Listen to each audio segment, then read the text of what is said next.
Hello, this video is going to be on hypothesis testing for a population proportion. And first let's go ahead and read through it, and then I'll label it and then go through the 5 steps. So Annabelle's Cookie Company successfully garnered 27% of the chocolate chip market in a region of the United States. Chefs at the company have changed the recipe in hopes of gaining a greater portion of the region's market. In a test taste with randomly chosen test tasters who tasted the cookies alone, meaning like by themselves, 118 of the 400 test tasters preferred the new chocolate chip cookies. Does this provide evidence that more people prefer the new chocolate chip cookie? Should Annabelle's Cookie Company produce their chocolate chip cookies using their new recipe? We're going to test the hypothesis using a 5% significance level. All right, so if we look at the trait is whether they preferred, technically, or did not prefer. Right? This is the trait. Technically, the new chocolate chip cookies, right? And this is a yes/no trait. Okay. And the population would be, well, technically all testers, but that's really going to be all people, right? So the people in a particular market, right? The region's market, all people in the region's market. So that's the population. Okay. And then right now we know that we have 27% of the chocolate chip market, so that's cookie market, so that's P. And then here we have 400 is N, and we know P hat is 118 out of 400. Okay, and this is alpha, the significance level. All right. So let's go ahead and start constructing an info box. So I would start with that P is 27%, and then P hat is 118 out of 400, which is 29.5%, and then sample size is 400, and then standard deviation, which we'll need, is square root of P, 1 minus P over N. So in this case, P is 27, not 29.5. So 27, 1 minus 0.27 over 400, and that's going to be 0.022. Now we're using P because that's going to be our null hypothesis, and that's what we're really testing. And how we're testing it is with the sample P hat. So that's, again, P we're assuming is true for the population until proven otherwise, and the population truth is much stronger, much more important than any one single sample like P hat. All right. So now our first step is to write the hypotheses. So the null hypothesis, or the claim, is going to be capital H sub little 0, and it's P equal to 0.27. And then the alternative, now I'm writing these, normally you wouldn't write this here. You would just write capital H-O and capital H-A, like that. And now here, let's take a look at what word would help me know how I'm supposed to structure that. They're asking, does this provide, this sample, does it provide evidence that more? So that's the word for my alternative. I know it's going to make P greater than 0.27. Okay? So here is P greater than 0.27. Now these are actually sentences. Essentially we're saying here the percent of people who prefer the new chocolate chip cookie is still 27% versus the alternative, the percent of people who prefer the new chocolate chip cookie is greater than 27%. So again, this sentence right here, translated, is the percent of people who, again, have the trait prefer the new chocolate chip cookie, and then is greater than 27%. Okay, versus it is still 27%. All right, so then we want to move on to conditions. All right, so independent. One tester's chocolate chip cookie preference will not affect another's.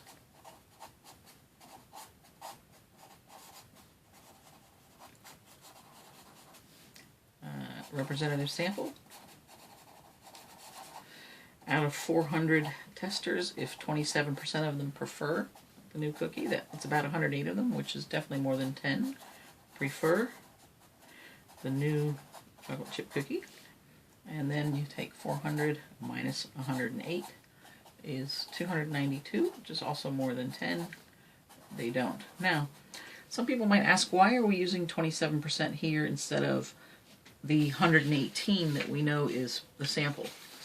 Again, what we're really testing is the model, which is going to be the distribution of expected samples. And in the center of the distribution of expected samples is going to be the null, which is 0.27. That's what we're really testing. So we're wanting to see if in general it's true that 27% of the population prefers this chocolate chip cookie. Is the sample size of 400 enough to yield 10? Right? And of course, in this case, way more than 10. So any one specific sample that we get is just a specific sample. It could be low, it could be high, it could be in the middle. That's not what we're really testing.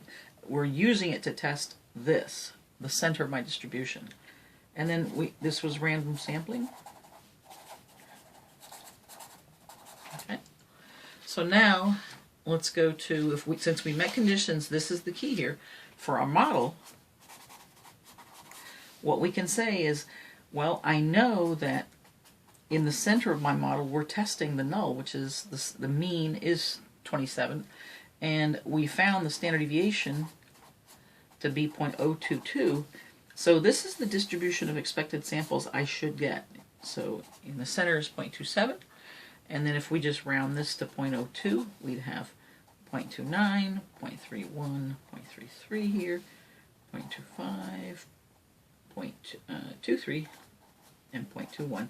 If you want to use the more precise 0.022, that's fine. You would just have this 0.292, 0.314, 0.336, 0.248, 0.226, and 0.204. But again, that's a preference, whichever one you want. Now, so if this is really the truth, then these are the samples I should get. And if my model, meaning this right here, the claim that I'm making, is a good predictor of what's happening, then my sample should be close by, and there should be a high degree of probability of getting that sample. And if this is really not so true, then I should get a sample pretty far away with a low degree of probability. Okay? So here's what we're going to do. We take a test sample, and in our case we got 118 out of 400, which is 29.5, and you can see that it's, somewhere in here, right? And then because of the word more, we shade to the right. Okay, so we're going to shade to the right. And now we're going to find out what's the probability associated with getting this sample or something higher. So in this case, we're going to find the z-score and the normal CDF. So z equals sample value. How far is it from the mean standardized? Which in our case is, in the formal notation, is this right here.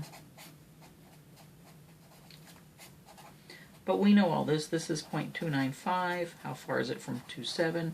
Standardized by 0.22. And I get 1.136, and it looks like 4 standard deviations. Okay.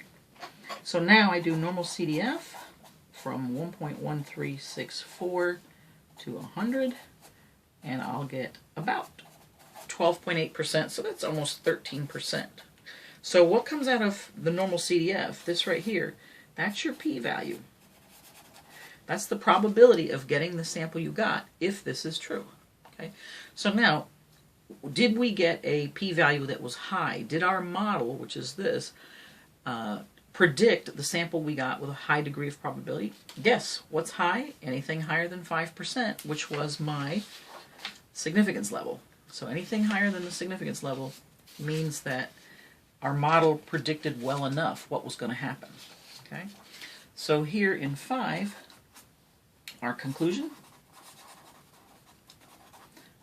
We have to say the p-value, compare the p-value to the significance level alpha, which in this case we have 13% and 5%, so the p-value is greater than the significance level. And now, therefore, we do not reject the null. And we write, there is not enough evidence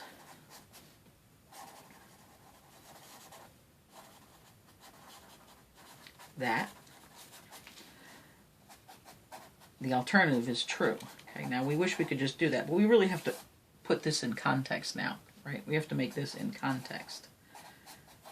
Okay, so what that means is we'd write, there is not enough evidence that, and way back in the beginning we translated what this meant. There's not enough evidence that the percent of people who prefer the new chocolate chip cookies is greater than 27%. So here we go. There's not enough evidence that the percent of people, understood the taste testers, right, who prefer the new chocolate chip cookie is greater than 27%. Okay? So should they produce the cookies? No. Annabelle's cookie company should not produce the cookie. The new recipe, right? Okay. Now, I could see why some people would be perhaps a little confused in that when you look back here, your sample showed that there was a greater percentage of people that actually preferred the chocolate chip cookie than what we assumed was the current rate of preference. Okay, but what you have to realize is that, you know, even though this could be the truth, if it is the truth, let's just assume for a moment that it is the truth, then because of sampling variability, we're not always going to get a sample of 27. In fact, we rarely do. A lot of times we'll get, of course, sampling variability. We'll get some samples that are lower, some samples that are higher. And so this, well, really what we found is that this sample, even though it's a little higher and it's about, what, 1.4 standard deviations away from the mean, was a very reasonable sample to get. It's actually pretty close enough that there was a high degree of probability of getting that sample. That really reinforces that this could be true. Okay, this could really still be true.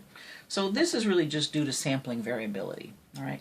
So the only time that we would start to question, is this still true, is if our sample was so much further away from the mean, so far away that the chances of getting that sample were less than 5%. In which case then we'd say, wow, okay, now this is so much greater. It's not just sampling variability. You know, this is really something that is statistically significant. It's making me question whether this is true, and then I would tend to reject the null at that point. But that's not what's happening here. Here, this is just sampling variability. All right. Thanks for listening.